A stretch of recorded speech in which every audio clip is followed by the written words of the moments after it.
everyone. So this video is going to be a complete overview about how to get into Deloitte USI audit. पूरा process कि आप कैसे interviews clear करोगे, क्या क्या interviews होंगे आपके, क्या क्या लेवल्स ऑफ इंटरव्यूज होंगे, कौन कौन लेगा, क्या पूछ सकते हैं, क्या आपको बोलना है, कैसे बोलना है, सब कुछ मैं दिखाऊंगी इस वीडियो में. Then a lot of tips जो मैंने सीखी थी last year after giving Deloitte interview, वो भी मैं आपके साथ शेयर करने वाली हूँ. एंड मैनी थिंग्स जो मैंने सीखा है अभी तक. So yes, I am C. Vidigoda and I work at Deloitte USI Audit in Pune. This is the video which is going to make your process very easy to how to get into Deloitte. So let's get started. First thing first, कि आपका resume वहाँ तक जाएगा कैसे. So there are many ways जिससे आपका resume आप Deloitte तक पहुँचा सकते हो. The first one is Naukri.com. There are many websites जहाँ पे आप ये employment वगैरह के लिए डाल सकते हो. But specifically मैंने नौकरी इसलिए mention किया क्योंकि there are many of my friends जिनको Naukri.com की वजह से वहाँ से कॉल आया था. सो या Naukri.com पे अपना बढ़िया रेज्यूमे बना के अपलोड कर दो and fill in all the details जो ऑडिट से मैच होती है ताकि आपको ऑडिट के लिए कॉल आ सके. The second thing is referral links. Referral links are the best. आप एकदम ईजिली वो लिंक्स पर जाके अप्लाई कर दो. देन जो भी इंसान है जिसने आपके लिए रेफर किया है उनको पूरी डिटेल्स दिखेगी कि आपका किस प्रोसेस में है, कहाँ तक इंटरव्यू हुआ है, are they considering you, not considering you. So I find referral links very smooth and like best. सो अगर आपको रेफरल लिंक्स पे अप्लाई करना है तो what you can do is go into my comment, search my LinkedIn ID and वहाँ पे मैंने पोस्ट कर रखा है about Deloitte referral. Go there, comment your email ID on my post and you can also share your resume with me on my email ID. The third thing is through walk-ins. आप directly walk in में appear हो सकते हो वहाँ पर and वहाँ पे भी आपका इंटरव्यू बहुत अच्छे से कंडक्ट हो जाएगा. And the fourth thing is through campus placements. Campus से भी Deloitte रिक्रूट कर सकता है, तो that is also a way to get into Deloitte USA. जैसे ही आप आपका रेज्यूमे सबमिट कर दोगे और आप सिलेक्ट हो जाओगे, आपको वहाँ से आएगा एक कॉल या तो आपको आएगा आपके ईमेल पे ये कि आप सिलेक्ट हो चुके हो एंड आपका इंटरव्यू शेड्यूल हो रहा है. सो द थिंग इज वो जो इंटरव्यू शेड्यूल अगर होता है आपका ऑनलाइन, तो you have to be very quick कि आप उनको रिप्लाई दो एंड जो जो वो प्रोसेस बोल रहे हैं वो करो. क्योंकि यूजुअली इतने सारे लोग अप्लाई करते हैं ना कि आपको जल्दी से वहाँ से रिवर्ट बैक नहीं आता. मेरे खुद के साथ ऐसा हुआ था कि मैंने 2 या 3 बार इंटरव्यू शेड्यूल किया बट मेरा इंटरव्यू हुआ ही नहीं. So what I did was, मैं यहाँ वॉक-इन्स में आई एंड देन मेरा इंटरव्यू कंडक्ट हो पाया. सो ट्राई योर बेस्ट कि आप जल्दी रिप्लाई दो एंड उनसे जितना हो सके कनेक्टेड रहो ताकि आपका इंटरव्यू जल्दी शेड्यूल हो. एंड जब वो बोले कि ये टाइम पे शेड्यूल करना है, आपने हाँ ही बोलना है. अगर आप बोलोगे कि अभी पॉसिबल नहीं है, बाद में लो एंड ऑल, तो वो फिर शायद आपका वापस कभी इंटरव्यू होगा ही नहीं. सो बी वेरी श्योर कि जब भी वो बोले कि ये टाइम पे ये डेट पे हमको चाहिए, say yes and just give your interview. Now I have a tip to share कि आपको हो सके तो वॉक-इन्स के लिए ही आना है. कुछ भी हो जाए, मतलब ट्राई योर बेस्ट. अगर वो लोग पहले तो आपको पूछेंगे ही, अगर वॉक-इन्स कंडक्ट हो रहे हैं तो वो आपको डेट्स देंगे कि ये डेट पे वॉक-इन्स है, आपका पॉसिबल है क्या. अगर वॉक-इन्स पे आपका आना पॉसिबल हो तो आपने वॉक-इन्स ही सिलेक्ट करना है. एंड क्यों, इसका बहुत अच्छा रीज़न है, मैं आपको बाद में बताती हूँ. अगर आपको इंटरव्यू का कॉल आता है, आपका इंटरव्यू शेड्यूल होता है, तो आपके इंटरव्यू के होंगे 4 राउंड्स और एक पर्सन टेस्ट. इसके बारे में मैं बहुत डिटेल में डिस्कस करूँगी एंड ये भी कि क्या क्वेश्चन पूछते हैं, क्या क्या होता है, सब कुछ बताती हूँ मैं आपको. तो द फर्स्ट थिंग इज़ आपका सबसे पहले होगा एक टेक्निकल राउंड जो लेंगे वहाँ के मैनेजर. तो पहला राउंड जो होता है ना, that is all about technical चीज़ें ऑडिट के बारे में. टेक्निकल चीज़ें कि आपने पढ़ा क्या है, which is going to be about FR and audit. आपके FR के जो भी टॉपिक्स हैं आपको उसी से रिलेटेड क्वेश्चंस पूछेंगे. जर्नल एंट्रीज पूछेंगे, कोई भी चीज़ की पोस्टिंग पूछेंगे, कैसे अकाउंट्स वर्क करते हैं, क्या डेबिट होगा, क्या क्रेडिट होगा, ये सब रिलेटेड चीज़ें आपसे पूछेंगे. एंड आपसे ऑडिट रिलेटेड पूछ सकते हैं कि ये XYZ चीज़ है, या आप ऑडिट कैसे करोगे, या ये XYZ आपके सामने सिचुएशन आ गई, अब आप क्या करोगे. तो ऐसे क्वेश्चंस आपसे पूछे जाएंगे. आपसे बहुत रेयर चांस है, लेकिन हाँ, वो लोग ऑडिट के एसेज भी पूछ सकते हैं, तो वो भी थोड़ा सा रिवाइज करके जाना कि कौन सा एसेज है. देन रेवेन्यू रिकग्निशन के 5 स्टेजेस जैसा है वैसा कोई स्पेसिफिक क्वेश्चन भी आपसे पूछ सकते हैं. वो सब कुछ आप FR का थोड़ा रिवाइज करके जाना. अगर आपने FR और ऑडिट अच्छे से रिवाइज कर लिया तो you will be through it. Then जो सेकंड होता है that is again technical round जो लेंगे सीनियर मैनेजर्स.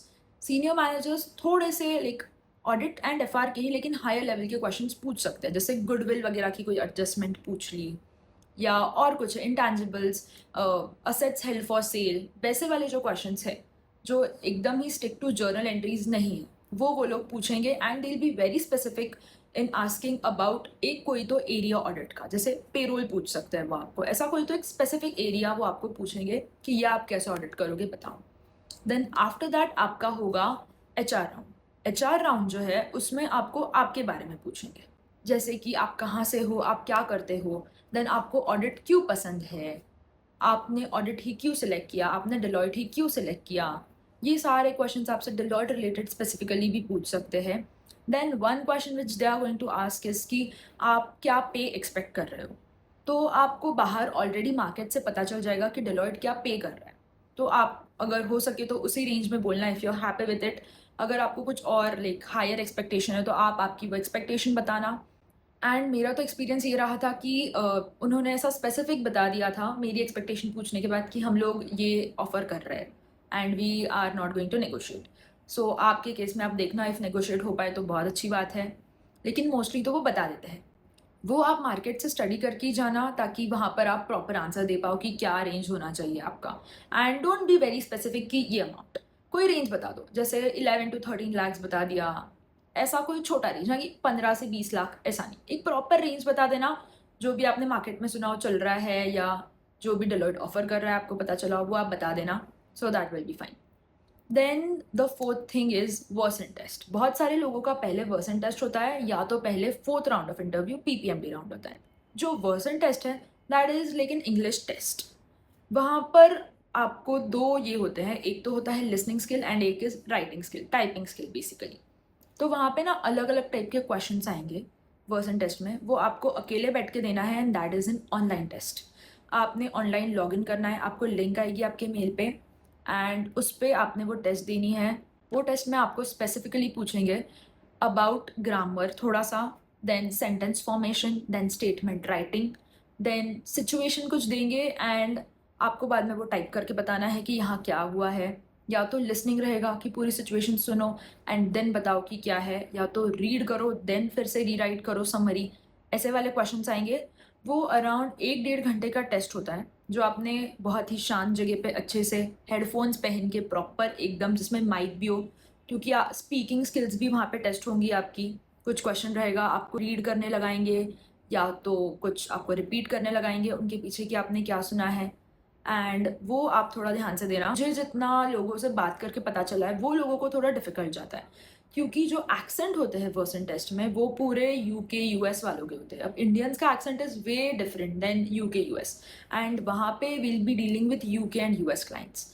तो वो वाला एक्सेंट क्या आप समझ पाते हो उसके लिए वो टेस्ट है, तो वो थोड़ा सा ध्यान से देना। देन जैसे ही वो टेस्ट हो गया आपको पता चल जाएगा मेल पे कि आपने क्लियर किया है या नहीं किया है। एंड आफ्टर दैट होता है PPMD राउंड। तो PPMB round is the last round of interview. You have to be very smart. वहाँ पे अगर आपका ऑनलाइन हो रहा है तो फिर आप इतना जज नहीं होंगे about your confidence in all, लेकिन अगर आप वॉकिंग में जा रहे हो तो how you look, how you talk, how you walk, how you dress up, सब कुछ टेस्ट होने वाला है। तो ये आपको मेक श्योर करना है कि आप बहुत ही कॉन्फिडेंट रहो, अपने आंसर्स को स्टिक करो। The person in front of you will try to confuse you, आपको कन्फ्यूज नहीं होना है।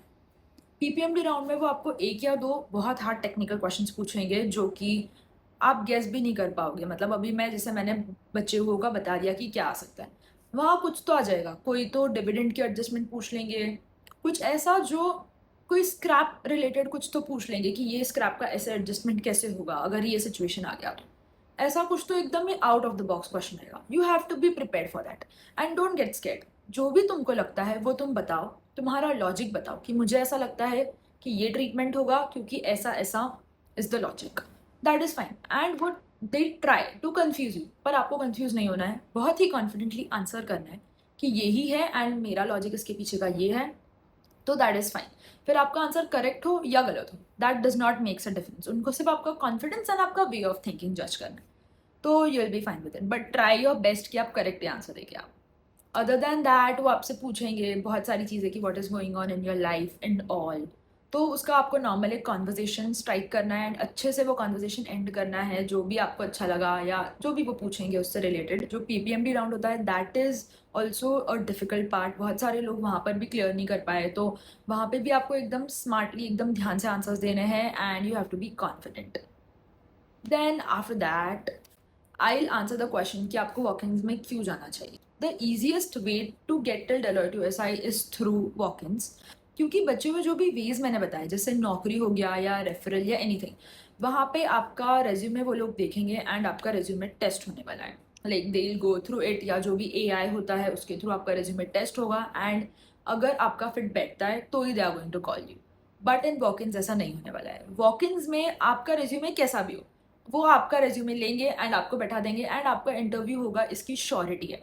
अगर आप बाकी वेज से जाते हो तो इतनी श्योरिटी नहीं है कि आपका इंटरव्यू होगा या नहीं, क्योंकि वो फिर आपके रेज्यूमे के बेसिस पे। लेकिन वॉक-इन्स का मतलब ही क्या है कि कोई भी आओ उसका हम इंटरव्यू लेंगे। So I think that is the best thing. हो सके तो वॉक-इन्स में डायरेक्टली जाओ, तो ये स्ट्रेस ही खत्म हो जाएगा रेज्यूमे का। आपका इंटरव्यू होगा, श्योर शॉट होगा, इसकी गारंटी है। Second thing is maximum chance है कि आपकी 2 या 3 लेवल ऑफ इंटरव्यूज एक ही दिन में हो जाए। मेरे तो सारे लेवल ऑफ इंटरव्यूज एक ही दिन में हो गए थे एंड मुझे वर्सन टेस्ट की लिंक भी आ गई थी। सो आई न्यू कि एटलीस्ट मैं अटेम्प्ट तो सारे ही करने वाली हूँ। वर्सन टेस्ट अगले दिन घर जाके कर दिया था मैंने एंड देन मुझे मेल आ गया था कि यस यू आर सिलेक्टेड। तो वो जो एक स्ट्रेस है वो कि अब मेरा फर्स्ट इंटरव्यू हो गया, अब सेकंड का आएगा या नहीं मुझे फिर से कॉल, वो जो स्ट्रेस है ना वो वॉक-इन्स में होता ही नहीं। जो बच्चे बैठे होते हैं, जितने भी मेरे साथ अराउंड 100 लोग बैठे हुए थे एंड एंड में ओनली 7 वर लेफ्ट। लाइक बहुत कम हो जाते हैं एंड में, आपको तो नहीं पता चलता है लोग जा रहे हैं। वहाँ कॉन्वर्जेसन होती है कि किसको क्या पूछा गया, किसके साथ इंटरव्यू हुआ, वो सारा एक कॉन्वर्जेसन वहाँ चलता है एंड बहुत सारे लोग बैठे होते हैं तो बहुत सारी नेटवर्किंग भी होती है। आपको ये भी पता चलेगा कि और कहाँ कहाँ इंटरव्यूज़ चल रहे हैं, किसने कहाँ का इंटरव्यू दिया, क्या पे पैकेजेस है, वहाँ बहुत सारी इन्फॉर्मेशन आपको मिल जाएगी। So walk-ins I think is the best. मैं वॉक-इन्स में ही गई थी एंड मेरा एक्सपीरियंस अमेजिंग रहा था। देन आपको ऑफिस भी देखने मिल जाता है अगर आप वॉक-इन्स के लिए जाते हो, तो वो बहुत अच्छा एक्सपीरियंस होता है। तो आई पर्सनली विल प्रेफर कि वॉक-इन्स ही जाओ, जहाँ पर भी जा रहे हो वॉक-इन्स ही जाओ। Then I will talk about resume. Deloitte USI के लिए ना आई हैव नोटिस्ड कि जो रेज्यूमे है आपको उसके अराउंड ही क्वेश्चंस पूछेंगे। Like your resume is your question paper. जो कुछ भी आप उसमें लिख रहे हो उससे रिलेटेड आपको क्वेश्चन आएगा। उसमें से कुछ ना कुछ तो 2-3 चीज़ें, क्योंकि जब भी आप वॉक-इन्स में रेज्यूमे लेके जाते हो ना, तो first thing they do is आके रेज्यूमे पढ़ते हैं आपका, लाइक दे रीड, क्योंकि उनके पास ऑलरेडी तो नहीं होता है। तो द फर्स्ट थिंग इज़ कि आपको रेज्यूमे में से क्वेश्चन आएगा, इसकी बहुत ज़्यादा गारंटी है। तो आपके रेज्यूमे में स्पेशली डेलॉयट यूएसआई के लिए कुछ भी फेंकना मत कि ये कर दिया था, वो कर दिया था, आर्टिकलशिप ऐसी की थी, वैसी की थी। Try to be honest. अगर आपकी आर्टिकलशिप डमी है या तो आपने इतना कुछ सीखा नहीं है, तो जो कुछ भी आपका एक्सपीरियंस है उसी को एलिवेटेड वे में लिखने का ट्राई करो। बेस्ट वे में आप प्रेजेंट कैसे कर सकते हो वो देखो एंड जो भी आपने लिखा है उससे रिलेटेड चीज़ें पढ़ कर भी जाओ। ऐसा मत सोचो कि मैं सीधे जाऊंगा एंड ये सब किया है तो है ही, मैंने तो सीधे इंटरव्यू दे दूंगा। नहीं, थोड़ा सा रिसर्च करके जाओ, पढ़ के जाओ, उस पर और कुछ out of the box question हो सकता है क्या, वो सोच के जाओ, ताकि जब आपके पास क्वेश्चन आए तो यू शुड बी कॉन्फिडेंट कि हाँ मुझे ये इसका आंसर था एंड मुझे ये याद आ रहा है। वहाँ पर ऐसा नहीं होना चाहिए कि आप सोच रहे हो कि क्या था, तो आपको आ जाना चाहिए टाइम पे। जो भी आप रेज्यूमे में लिख रहे हो उसको बहुत ज़्यादा फैंसी होने की ज़रूरत नहीं है। लाइक क्योंकि अब आप वॉक-इन्स में जा रहे हो तो आपका जो रेज्यूमे है वो सीधे उनके हाथ में जाएगा, तो वो बहुत ज़्यादा फैंसी मत बनाओ। स्पेशली अगर आप वॉक-इन्स में जा रहे हो, बहुत स्पेसिफिक रखो कि क्या आपने काम किया है, उसी से रिलेटेड सब कुछ रखो। ऐसा बिल्कुल अच्छा नहीं लगेगा कि वो आपको आपके रेज्यूमे में से कुछ पूछ रहे हैं फिर वो आपको नहीं आ रहा है। वो बहुत अच्छे से याद रखना। देन रेज्यूमे के लिए स्पेशली मेरा डेलॉयट यूएसआई से रिलेटेड ये एक्सपीरियंस रहा है, या जितने भी लोगों से मैंने बात की है, कि उनका 2 स्टार्ट ऑडिट है, बट वो ऐसा बहुत ज़्यादा स्टिक नहीं करते कि इंसान का एक्सपीरियंस स्टार्ट ऑडिट में ही हो। अगर आपका थोड़ा भी एक्सपीरियंस स्टार्ट ऑडिट में है पर आप कॉन्फिडेंट हो जो भी आपका एक्सपीरियंस है उसको लेके, तो they are okay with it. उनका ऐसा नहीं है कि पूरा एक्सपीरियंस ऑडिट ही चाहिए या कुछ बहुत क्रेजी एक्सपीरियंस चाहिए तो ही हम हायर करेंगे। नहीं, they are good with okayish experience but they just want your knowledge. अगर आप नॉलेजेबल हो तो आप डेफिनेटली सिलेक्ट हो जाओगे Deloitte USI. Then last thing, जो भी मैंने वहाँ पे क्वेश्चंस एक्सपीरियंस किए थे जब मैं वहाँ बैठी हुई थी वॉक-इन्स के लिए, मैंने पूरा देखा था कि लोगों को क्या क्या क्वेश्चंस पूछ रहे हैं एंड मैं आपको एक क्रिस्प लिस्ट दे देती हूँ जिससे आपको तो इजीली समझ में आ जाएगा कि वो क्या क्वेश्चंस पूछ रहे हैं, आपको क्या प्रिपेयर करना है। So I have written this down. So ये एक्चुअली आप हर जगह जहाँ पर भी ऑडिट के लिए इंटरव्यू दो ना वहाँ पे ये रेलेवेंट है, लेकिन ये स्पेसिफिक इसमें से आप डेलॉयट में तो मिनिमम 2 या 3 क्वेश्चन एक्सपेक्ट कर सकते हो। सो द क्वेश्चंस आर, सबसे पहले तो 4 टाइप्स ऑफ ओपिनियंस कि कौन से होते हैं ऑडिट में, यू वेरी वेल नो। एक क्वेश्चन जो बहुत ही फ्रीक्वेंट था that was how to audit payrolls. Then जैसे कि मैंने पहले भी बताया 5 स्टेप्स ऑफ रेवेन्यू रिकग्निशन क्या होती है वो।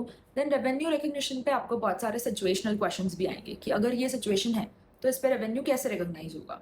देन डेफर्ड रेवेन्यू का क्वेश्चन, डेफर्ड रेवेन्यू की जर्नल एंट्री अच्छे से करके जाना, कॉन्सेप्ट समझ के जाना, उस पर भी बहुत सारे क्वेश्चन आ सकते हैं। गुडविल एंड इंटेंजिबल्स पे आएंगे, असेट हेल्ड फॉर सेल पर आ सकते हैं। देन हर कोई expense, income, asset and liabilities, ये जो चारों है, इनसे रिलेटेड जितने भी असर्शंस होते हैं, हर एक असर्शन कैसे टेस्ट होता है ये आपको बताना है। फॉर एग्जाम्पल वो आपको दे देंगे रेंट के जितने भी असर्शंस है वो आपको बताने हैं कौन से, एंड आप हर एक असर्शन कैसे टेस्ट करोगे ये भी आपको बताना है। तो ऐसा आप सारे इनकम, सारे एक्सपेंस, सारे असेट, सारे लाइबिलिटीज के लिए ऑलरेडी करके जाओ। सो that will be very helpful, not just in Deloitte USI but everywhere. Like जहाँ पे भी आप ऑडिट का इंटरव्यू दे रहे हो ये आपको बहुत ज़्यादा हेल्पफुल होने वाला है। वीजा से रिलेटेड क्वेश्चंस भी काफ़ी फ्रीक्वेंटली आते हैं तो वो भी करके जाना। अदर देन दैट, अगर आपको रेज्यूमे रिलेटेड, या तो अगर आप डेलॉयट में सिलेक्ट हो जाते हो तो क्या प्रोसेस होगा, तो आपको कैसे मेल्स आएंगे, क्या क्या होगा, उससे रिलेटेड कुछ भी चाहिए तो I have videos on that as well. And if you like the video, like कर देना। अगर आपको और कुछ भी इन्फॉर्मेशन चाहिए तो प्लीज़ डू कमेंट, मैं आपके सारे क्वेश्चंस का आंसर्स दे दूंगी। आई होप मैंने कोई पॉइंट मिस ना किया हो। एंड आपको कुछ भी इन्फॉर्मेशन चाहिए you can drop your comments here. Thank you so much for watching till here and I hope आपका डेलॉयट में हो जाए। Let's meet soon. Thank you.